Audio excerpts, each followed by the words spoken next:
नमो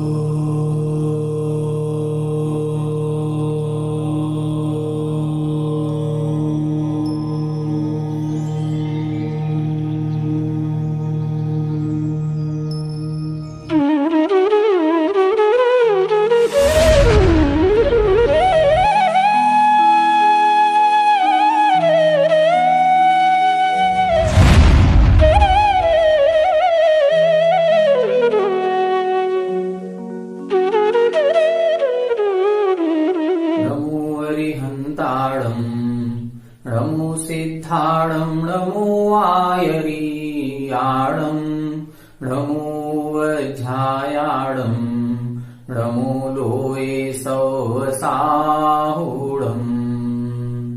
यस्य स्वयं स्वभावाप्ति रभावे कृष्णकर्मणः तस्मै संज्ञानरूपाय नमोस्तु परमात्मने।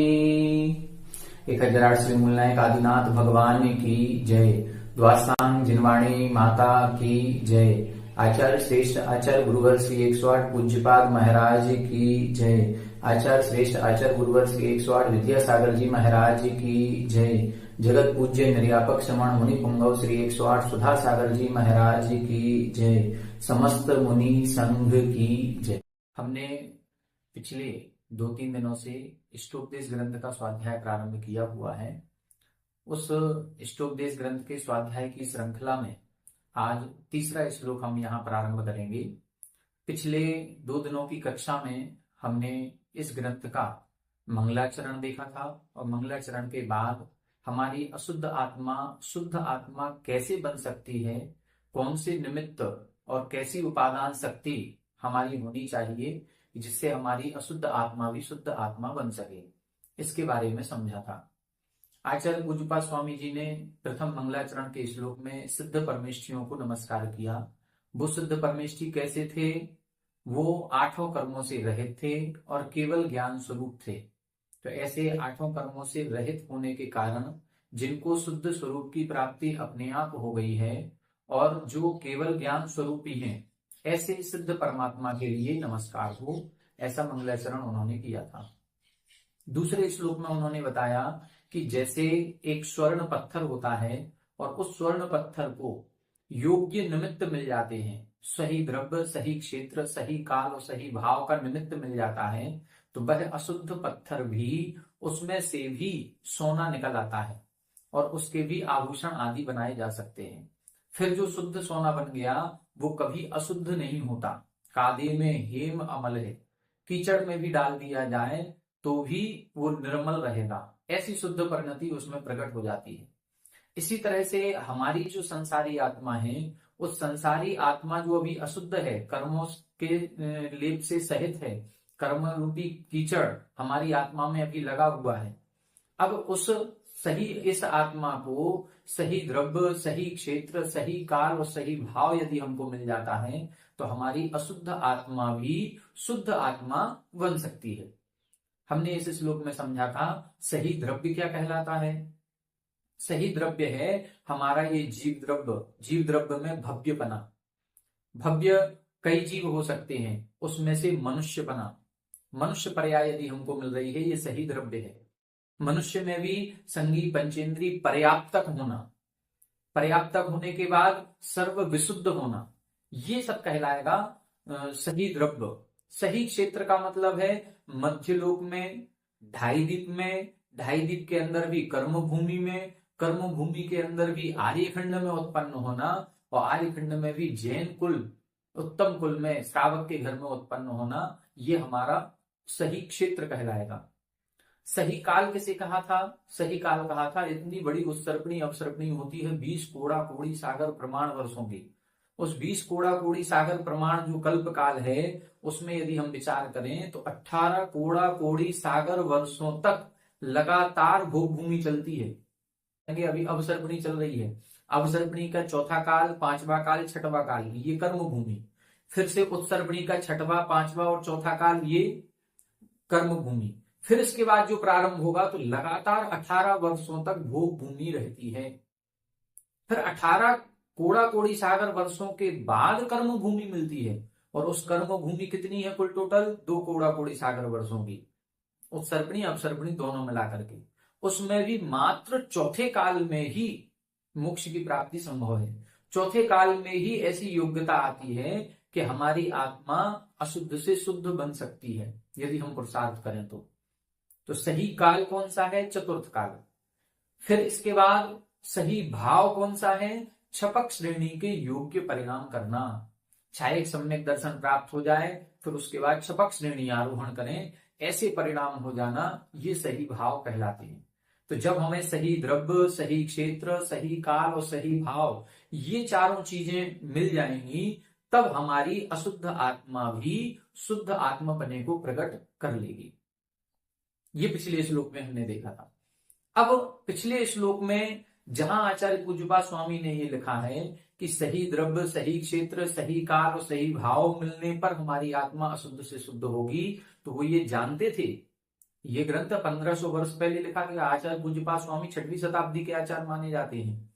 1500 वर्ष पहले ही वो जानते थे कि वर्तमान में पंचम काल है और पंचम काल में मोक्ष की प्राप्ति संभव नहीं है। और जब मोक्ष की प्राप्ति संभव नहीं है तो कई लोगों की धारणा ऐसी बन जाएगी कि हम जब पंचम काल में मोक्ष नहीं है तो व्रतों को अंगीकार क्यों करें, मुनि क्यों बने, व्रतों को धारण करने से क्या होगा जब सही काल है ही नहीं। जो 4 निमित्त चाहिए, सुद्रव्य, सुक्षेत्र, सुकाल और सुभाव, उसमें से 3 ही हो रहे हैं, एक हो ही नहीं रहा है, तो हमें मोक्ष तो प्राप्त होना संभव नहीं है। तब उन्होंने ये जानते थे, इसीलिए उन्होंने दूसरे के बाद तुरंत तीसरा श्लोक लिखा कि कहीं हमारे जो श्रोतागण हैं, जो हमारे पाठक गण हैं, जो इस ग्रंथ को पढ़ेंगे, वो यहां से भ्रमित ना हो जाएं और भ्रमित होकर के व्रतों को पालन करना छोड़ ना दें। ऐसा ना हो कि वो अव्रतों में ही लगे रहें।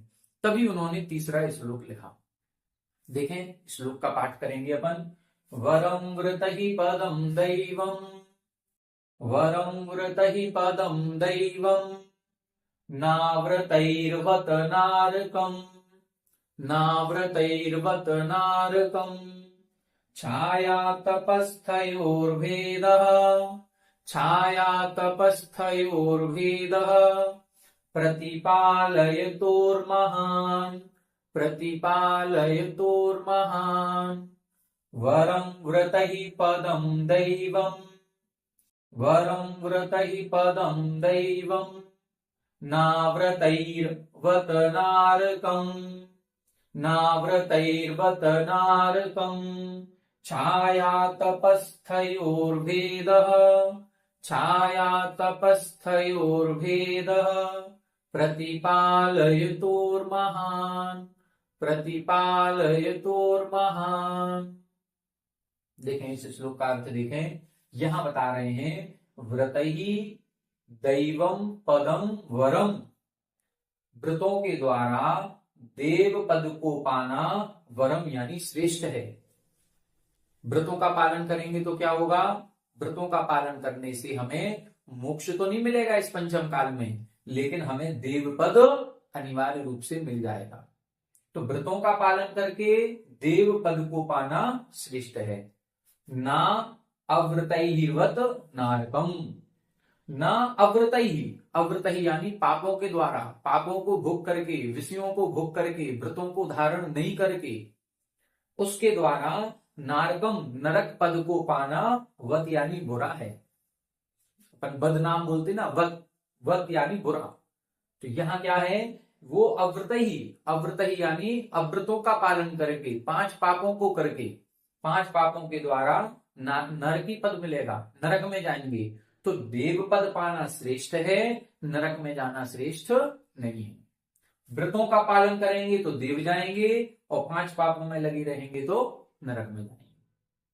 उदाहरण क्या दिया? उदाहरण दिया छाया तपस्थयोर्भेदः प्रतिपालयतोर्महान्। प्रतिपालयतः, प्रतिपालयतः का मतलब होता है इंतजार करना, प्रतीक्षा करना। जब हम किसी की प्रतीक्षा कर रहे हो तो अब प्रतीक्षा कैसे करेंगे? 2 प्रकार के व्यक्ति इधर बताए, छाया और फिर यहां से निकलेगा आतपस्थ। स्थ शब्द दोनों में लगेगा, छायास्थ आतपस्थ, मतलब छाया में स्थित व्यक्ति और आतप यानी धूप में, गर्मी में स्थित व्यक्ति। इन दोनों व्यक्तियों के इंतजार करने में महान भेद, बहुत बड़ा अंतर होता है। उदाहरण को समझें अपन, उदाहरण को ऐसे समझें कि 3 मित्र हैं। कितने मित्र हैं? 3 मित्र। और तीनों ने प्लानिंग किए कि कल आप 12 बजे आ जाना और हम कल तीनों मिलकर के कहीं घूमने चलेंगे। अब 3 में से जब प्लानिंग की गई तो एक प्लानिंग ये हुई कि तुम दोनों मित्र मिलकर के हमारे घर, तीसरे के घर आ जाना, वहां से हम चलेंगे। तो वो जो 2 मित्र थे दोनों तैयार होकर के तीसरे मित्र के घर पहुंच गए। और तीसरे मित्र के घर जब 12 बजे पहुंचे तो तीसरे मित्र को जैसे ही नॉक किया दरवाजा, उसने कहा 10 मिनट लगेंगे हमें, 10 मिनट इंतजार करो, हम आते हैं। अब वो जो 10 मिनट का समय था, वो 10 मिनट का समय गर्मियों के मौसम में ठीक 12 बजे की तेज धूप, उस 10 मिनट का समय में एक मित्र जो था वो तो पास में एक पेड़ लगा हुआ था, उस पेड़ की छाया के नीचे जाकर के बैठ गया। और एक मित्र जो था वो वहीं बाहर ही धूप में खड़ा रहा। अब जो बाहर धूप में खड़ा रह गया वो धूप के कारण से पसीना पसीना हो गया, उसको कष्ट, दुख का अनुभव हो रहा है। और दूसरा मित्र जो पेड़ की छाया में गया वो सुख का अनुभव कर रहा है। इंतजार दोनों व्यक्ति कर रहे हैं। दोनों मित्रों ने तीसरे मित्र का इंतजार किया है। तीसरे मित्र का इंतजार 10 मिनट, लेकिन एक ने दुखपूर्वक किया और एक ने सुखपूर्वक किया। अब इन दोनों में से श्रेष्ठ कौन होगा?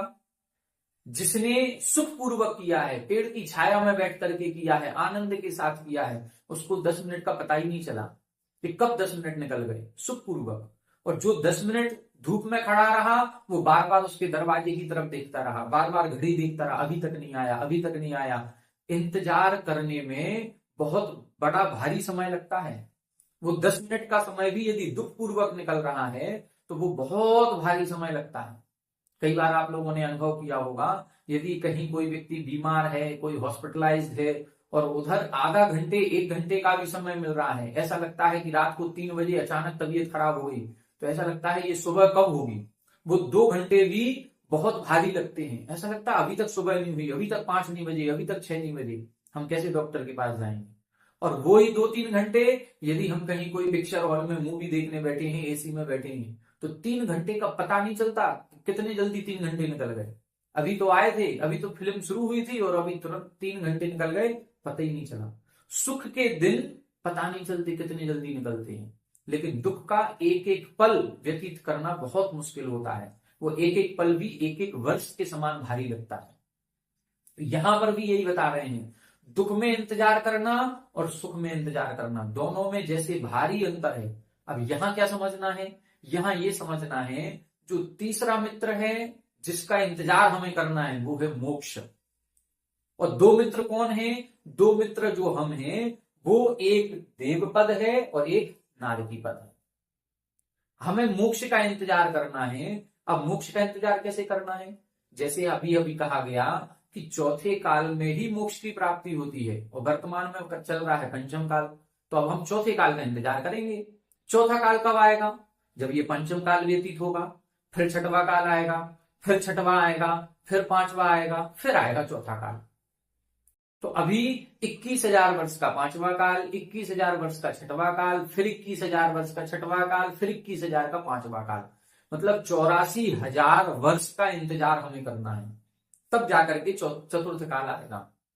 तो हम क्या करें? अब 84,000 वर्ष का इंतजार हमें करना है, तो 84,000 वर्ष का इंतजार हम धूप में रह करके करें या छाया में रह करके करें? धूप का मतलब नरक में जाकर के करें या छाया का मतलब देव में जाकर के करें? क्योंकि ये जो मनुष्य पर्याय है या त्रियंच पर्याय है, इस मनुष्य और त्रियंच पर्याय में इतनी आयु वर्तमान में पंचम काल में तो संभव है नहीं। हम 60 वर्ष, 70 वर्ष, 80 वर्ष, 100 वर्ष से ज्यादा नहीं जी सकते।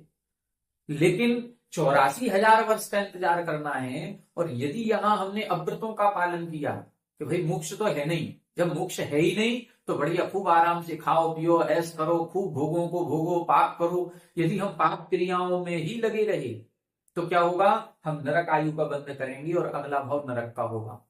और नरक में कम से कम आयु 10,000 वर्ष की होती है। यदि प्रथम नरक के पहले पटल में गए हैं तो कम से कम 10,000 वर्ष की। अब सोचें जरा कि वहां यदि नरकों में जाएंगे और ये 84,000 वर्ष को निकालेंगे तो हमारा दुख पूर्वक निकलेगा। और यदि वही हम 84,000 वर्ष का समय व्रतों का पालन करेंगे तो व्रतों का पालन करने से, 5 पापों को छोड़ने से, विषय भोगों को छोड़ने से हमारी आत्मा निश्चित रूप से देवगति को ही प्राप्त होगी, स्वर्ग में ही जाएगी। और वहां पर भी कम से कम आयु 10,000 वर्ष की। वैमानिक देवों में जाएंगे तो कम से कम आयु 1 पल्य की है।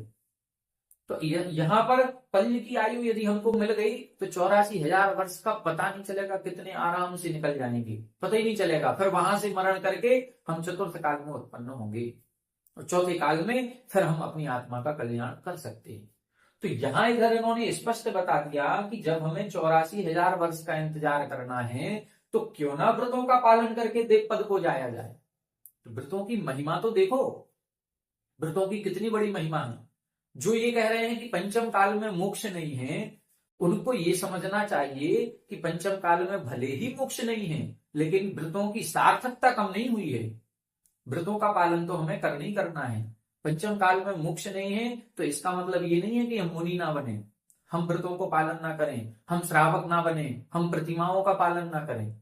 हमें प्रतिमाओं का भी पालन करना है, हमें मुनि व्रत भी अंगीकार करना है।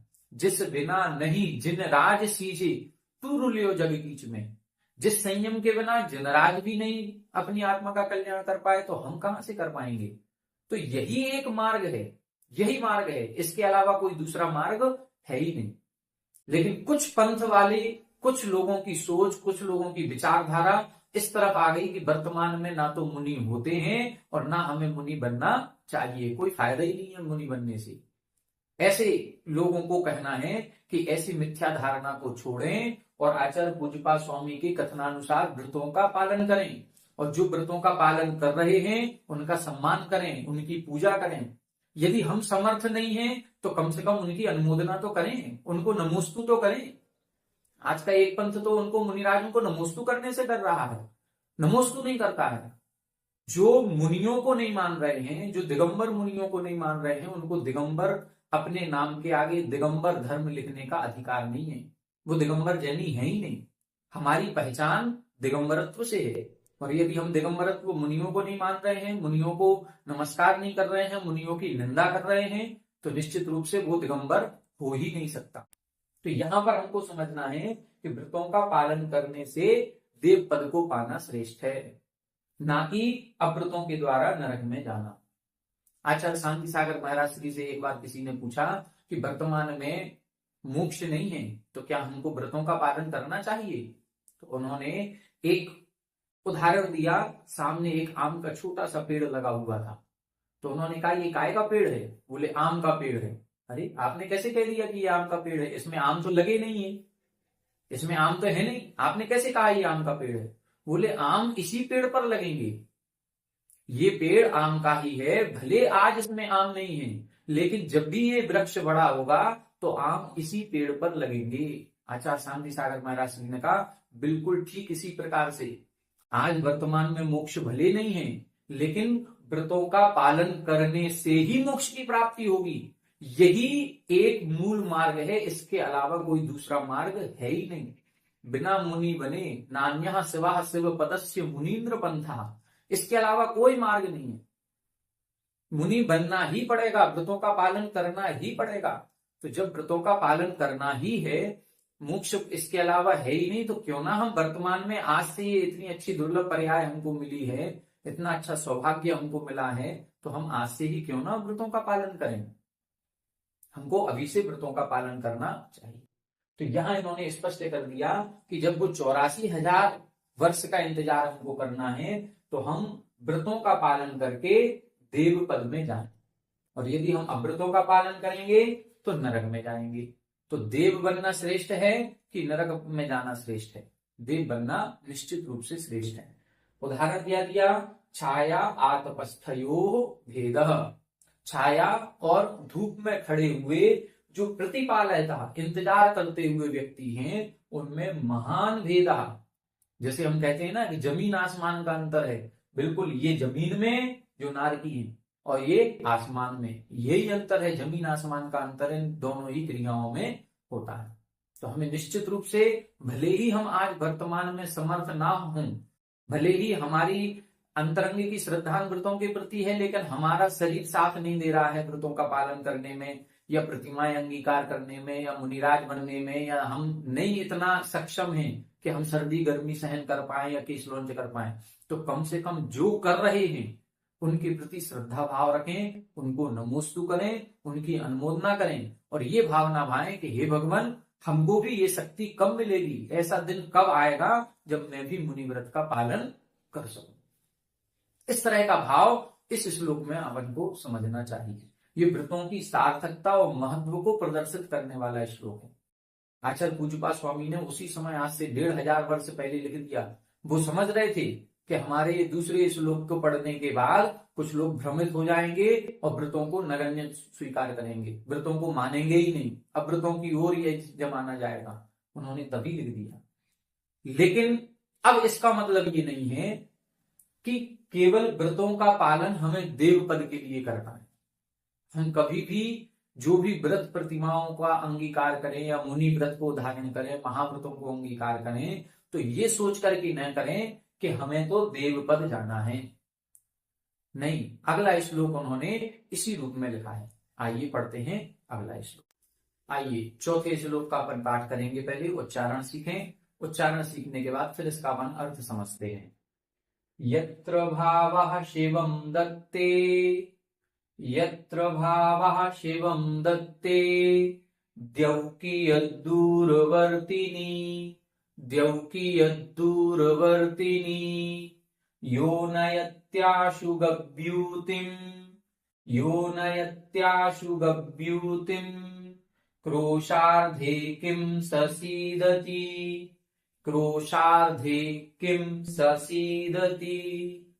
यत्र भावः शिवं दत्ते, यत्र भावः शिवं दत्ते, द्यौकियद्दूरवर्तिनी, द्यौकियद्दूरवर्तिनी, यो नयत्याशु गभ्यूतिम्, यो नयत्याशु गभ्यूतिम्, क्रोशार्धे किं ससीदति, क्रोशार्धे किं ससीदति। देखें, यहां बता रहे हैं यत्र भावः शिवं दत्ते।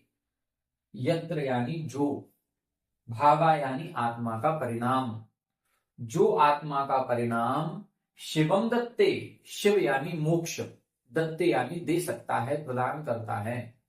आत्मा का जो परिणाम मोक्ष की प्राप्ति कराता है, द्यौ, द्यौ का मतलब होता है स्वर्ग, स्वर्ग कियत दूरवर्तनी, स्वर्ग कियत यानी कितना दूर है, मतलब जिन आत्मा के परिणामों से मोक्ष की प्राप्ति हो सकती है, अनंत सुख की प्राप्ति हो सकती है, कर्मों का क्षय हो सकता है, तो उन्हीं आत्मा के परिणामों से स्वर्ग का सुख, जो सांसारिक सुख है, क्षणिक सुख है, वो तो अपने आप मिल ही जाएगा। कियत दूरवर्ती, कितना दूर है, अर्थात कुछ भी दूर नहीं है। फिर से देखें, आत्मा का जो परिणाम, ये श्लोक क्यों लिखा?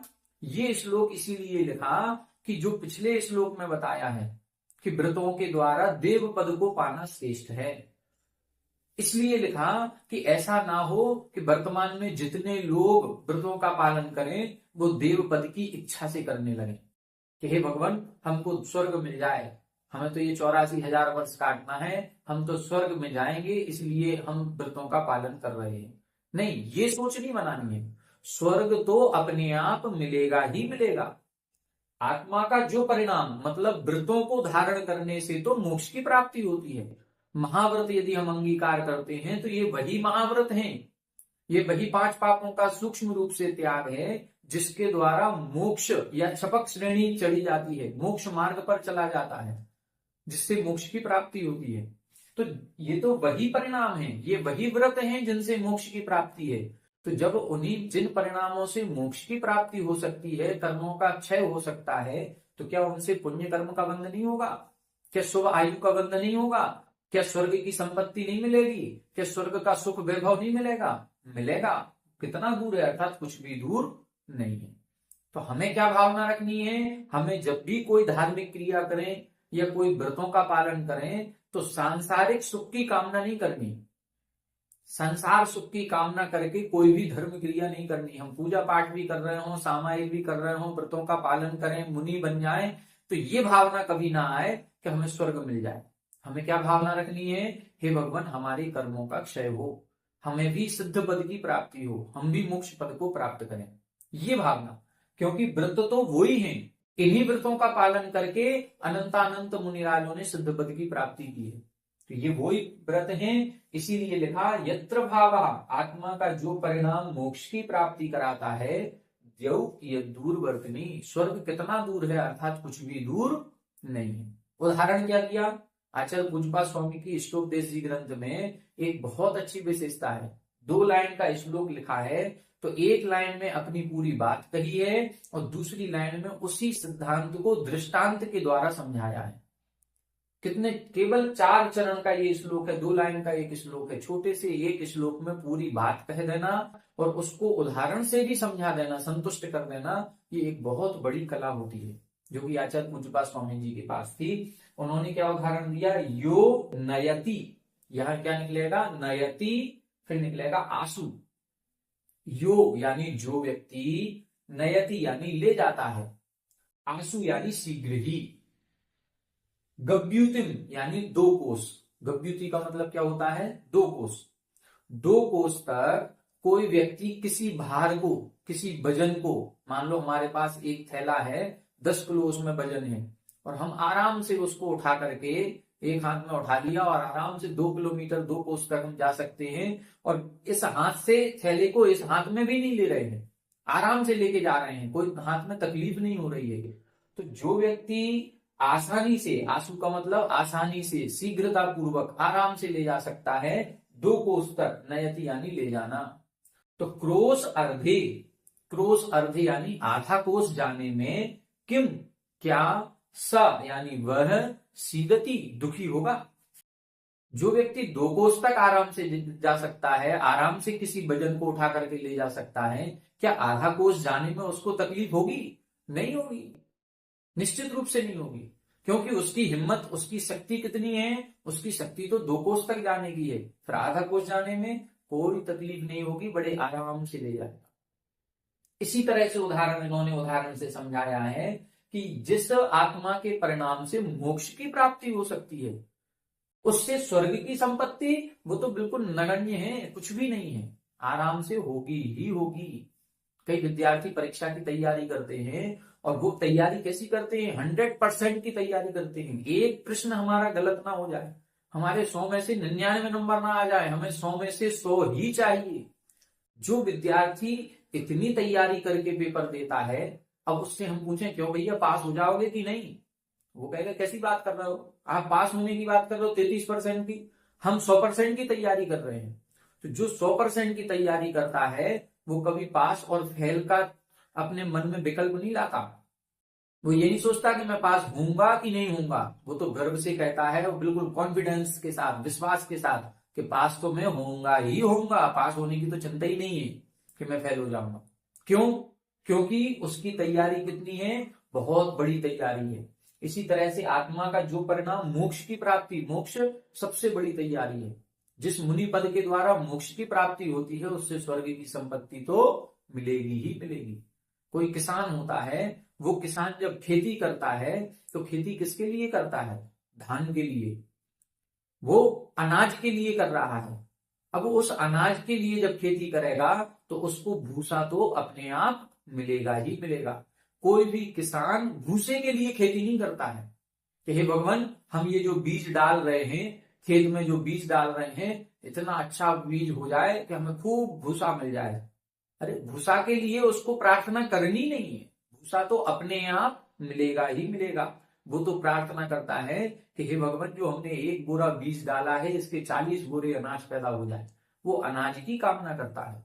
तो इसी प्रकार हमें भी जब भी व्रतों का पालन करें, तो व्रतों का पालन करने से व्रतों में इतनी सामर्थ्य है, इतनी शक्ति है कि हम उससे मोक्ष की प्राप्ति कर सकते हैं, हम अपनी आत्मा को अनंत सुख की प्राप्ति करा सकते हैं। फिर स्वर्ग का सुख तो संसार का सुख है, क्षणिक सुख है, वो संसार का सुख तो उसको मिलेगा ही मिलेगा।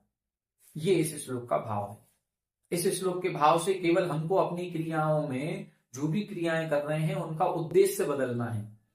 एक आपने पार्श्वनाथ भगवान की पूजन पढ़ी होगी, उसमें वो पुष्पेंदु कृत है, उसमें उन्होंने वही लिखा, प्रार्थना है कर्म बंधन से छुड़ाने के लिए, प्रार्थना है आप ही जैसा बनाने के लिए। मतलब जहां भी प्रार्थना की गई है वो प्रार्थना किसके लिए है? प्रार्थना है अक्षय पद प्राप्त, अक्षय पद की प्राप्ति हो, जन्म जरा मृत्यु विनाशनाय, जन्म जरा मृत्यु के विनाश के लिए। प्रार्थना है अष्ट कर्मों के विध्वंस के लिए। प्रार्थना है अनर्घ पद की प्राप्ति के लिए। ये प्रार्थना करनी है हमें, संसार सुख की प्रार्थना नहीं करनी। फिर हर पूजा के बाद देखें आप, अब पूजा जब खत्म होती है और जयमाल का अर्घ चढ़ जाता है, उसके बाद 4 लाइनें लिखी रहती हैं, सुख संपत्ति संतान अतुल बल निधि लीजिए। तो ये क्या है? ये सुख संपत्ति संतान सुख स्वर्ग का वैभव ये तो अपने आप मिलेगा, इसके लिए करना नहीं है, ये आशीर्वाद, इत्याशीर्वाद। आशीर्वाद का मतलब आपने भगवान की पूजन भक्ति की है तो आशीर्वाद स्वरूप ये सब मिलेगा ही मिलेगा। लेकिन कुछ लोग क्या करते हैं, हम वो वाली पूजा करेंगे जिसमें ये लिखा है कि जिसमें संतान भी मिलती है, सुख भी मिलता है, स्वर्ग सुख मिलेगा, धन संपत्ति खूब मिलेगी, धन संपत्ति संतान अतुल निधि लीजिए, तो वो वाली पूजा करेंगे। नहीं, ये तो कोई भी पूजा करेंगे हम, सभी में हमको आशीर्वाद स्वरूप हमें सांसारिक वैभव तो मिलता ही मिलता है। क्यों? क्योंकि पूजन भक्ति व्रतों का पालन करने से तो मोक्ष की प्राप्ति होती है। तो जो मोक्ष की प्राप्ति हो सकती है तो सामान्य संसार का सुख तो अपने आप मिलेगा ही मिलेगा। तो ये अर्थ आप लोग समझ गए होंगे। आत्मा का जो परिणाम मोक्ष की प्राप्ति कराता है, देव यानी स्वर्ग, स्वर्ग कियत दूरवर्तिनी, कितना दूर है, अर्थात कुछ भी दूर नहीं है। यो नयति आसु गव्युतिम, जो शीघ्र ही किसी भार को 2 कोस तक ले जा सकता है। क्रोश अर्धे किमसा सीदती, क्या आधा कोस जाने में उसको दुख का अनुभव होगा? सीदती यानी दुख, दुखी होना, क्या वो दुखी होगा? बिल्कुल भी दुखी नहीं होगा। इस प्रकार आज की कक्षा में हमने 2 श्लोकों का अर्थ समझा और 2 श्लोकों में हमने व्रतों की महत्ता को समझा और व्रतों के पालन करने का उद्देश्य भी समझा कि व्रतों की सार्थकता कितनी है। व्रतों की सार्थकता से हम दुख से बच करके सुख में आ सकते हैं, हम नरक से बच करके देव बन सकते हैं और हमारा जो जीवन का आगे का जो समय हमको इंतजार करना चौथे काल का, वो सुखपूर्वक व्यतीत हो सकता है।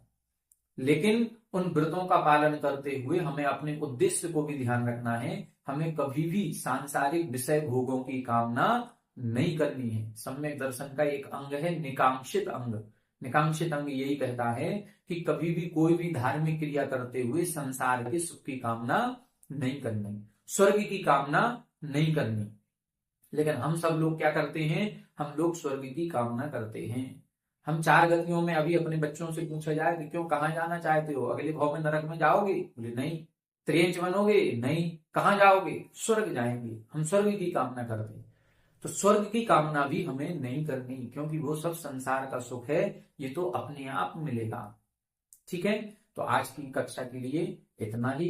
कल आगे अगली क्लास में हम आपको बताएंगे कि स्वर्ग का सुख कैसा होता है, स्वर्ग का सुख कैसा है, स्वर्ग में किस प्रकार का वैभव हमको प्राप्त होता है, ये अगली कक्षा में आपको बताएंगे। तब तक के लिए हमारे साथ बने रहिए। सभी को जय जय।